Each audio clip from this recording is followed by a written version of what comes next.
दीदी जितना सोचा था सुना था उससे तो कई ज्यादा बेहतर है ये जगह।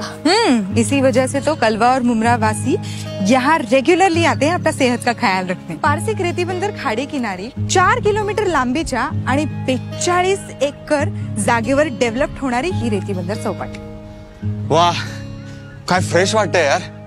अरे सकाळी सकाळी असल्या भारी वातावरणात या खाडी ठिकाणी हा रनिंग ट्रॅक, आहा हा हा। चला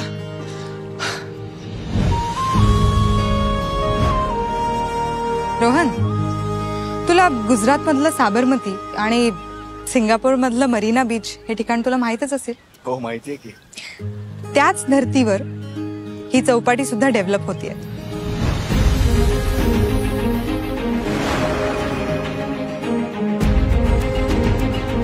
रेती बंदर चौपाटी तो बहुत ही खूबसूरत है। इससे तो ये कलवा के और मुमरा के लोगों के फिटनेस के लिए और अपने फैमिली के साथ टाइम स्पेंड करने के लिए तो बहुत ही फायदेमंद होने वाली है। अरे राजू सर, या ना, या कसे आहात? बरं, ओळख करून देते, हे आमचे राजू शिंदे साहेब।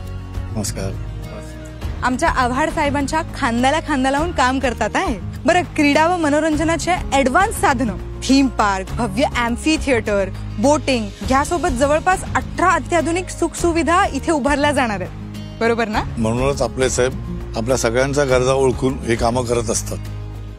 तुम्ही म्हणताय त्याप्रमाणे ठरलेल्या गोष्टी जेव्हा पूर्ण होतील ना, तेव्हा या ठिकाणाचं सौंदर्य काही औरच असेल, नाही? बस काय वेगळं।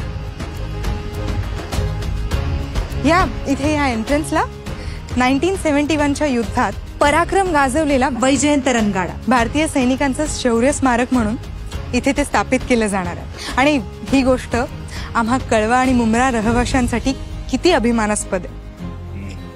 समाजातल्या प्रत्येक वयोगटातल्या, प्रत्येक आर्थिक स्तरावरच्या नागरिकांच्या गरजा, त्यांच्या अडचणी ह्या सगळ्या ओळखून त्या सर्वांसाठी ठोस योजना आणि सोयी उपलब्ध करून देणं म्हणजेच समाजाचा आणि पर्यायाने या शहराचा देखील विकास, नाही का? आणि ह्या बाबतीत आमच्या आव्हाड साहेबांचा केवढा सखोल अभ्यास आहे पाहताय ना। हर मोड़ पे